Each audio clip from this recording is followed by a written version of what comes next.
holiday. He woke up before the world stirred, staring at the ceiling, his mind heavier than his body.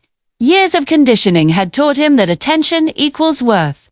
That validation is survival, that every unread message was a verdict on his existence. For decades, he had allowed external signals to dictate his emotions, and that day he finally saw it clearly. He had been living a life built on other people's priorities, not his own.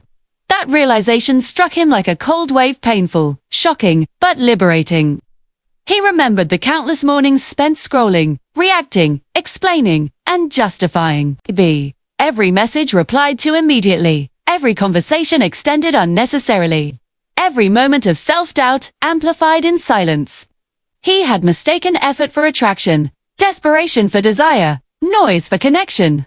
In the depths of his awareness, he realized that he had surrendered control over his inner world long ago. The Stoics said centuries ago, "You have power over your mind, not outside events. Real freedom is found there."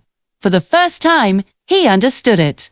He sat quietly, allowing the discomfort to wash over him. The urge to check his phone rose and fell like waves in a stormy sea. Instead of obeying it, he observed it. He noticed how his body tensed, how his breath shortened, how old fear wanted to dominate. But he did nothing. He simply remained. Minutes passed, hours passed, and slowly, the terror loosened its grip. Silence became a teacher, showing him that control was internal, not external. Emotional stability was his responsibility, not anyone else's. As the day began, he chose deliberate action. He moved with purpose, breathing deeply, walking slowly, stretching his body. 2.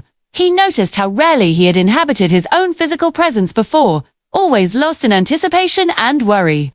Stoics taught that discipline is freedom, and each controlled movement reminded him that mastery over self creates presence. Presence draws naturally, whereas pursuit repels. This was the first real lesson in attraction he had ever internalized. Messages arrived, but he no longer reacted compulsively. He read once, set the phone aside, and returned to his work, to his growth. Later, he responded calmly, succinctly, honestly. No over-explaining, no chasing, no emotion-laden strings attached. The subtle power of self-restraint shifted the dynamics of interaction. Conversations flowed differently. Silence felt comfortable. Boundaries were no longer fences, they were signs of self-possession. Women noticed, though none could articulate it. His presence was different. Calm yet intriguing. Confident but not imposing. Interested but not attached. When he spoke, it was intentional. When he listened, it was deep. When he paused, silence itself became magnetic. 2. The difference wasn't tactics, it was completeness. His attention was earned, not given automatically. That alone created curiosity, which subtly became fascination. Days stretched into weeks, and the transformation deepened. Old habits, urgent replies, over-explaining, seeking approval faded into memory. Emotional independence replaced insecurity. He found joy in his routines, focus in his work, and strength in his discipline. The world responded to him not because he sought it to, but because he no longer needed it to. Attraction, obsession, connection, they became byproducts of inner mastery. There were still challenges. Pauses in conversation, delays in replies, moments of doubt. Though, the old reflex whispered, do more, say more, prove more. But he remembered another Stoic rule. Do not let what is outside disturb what is within. He stayed grounded. Patience, acceptance, and calm replaced panic. And he noticed an ironic truth. The less he chased, the more people leaned in. The less he needed, the more attention came naturally.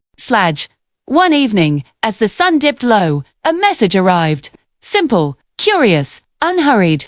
In the past, this would have sparked urgency. Now, it sparked nothing but awareness. He smiled, recognizing the subtle power of choice. He didn't chase. He didn't manipulate. He simply existed. Fully, and that existence was enough to create fascination. Obsession, he realized, isn't born from pursuit, it's born from presence, self-possession, and freedom from need. Weeks turned into months. Each day reinforced the same lesson. Mastery of self is more potent than all tricks, words, or strategies combined. The inner world dictates the outer world. Emotional stability attracts naturally. Confidence rooted in competence, not ego, draws effortlessly. Free, he no longer measured success by attention received, but by peace maintained. Inner order became his new currency, and the world, surprisingly, respected it. He reflected on the journey, and the truth crystallized. Obsession, desire, attraction, they are reactions to wholeness, not pleading. People are drawn to those who are complete, who are anchored, who are balanced. They feel compelled, not because of what is offered, but because of what is self-contained and unshakable. That is the secret the Stoics knew. Mastery precedes magnetism. By now, he understood the final paradox. The less he needed, the more he became necessary. The less he pursued, the more people sought him. The less he explained, the more they wanted to understand. The less he gave for attention, the more attention he received. He had discovered the invisible law of attraction that few comprehend. It flows from self-mastery, not from chasing desire. He didn't become mysterious by hiding. He became mysterious by being complete. He didn't become attractive by trying.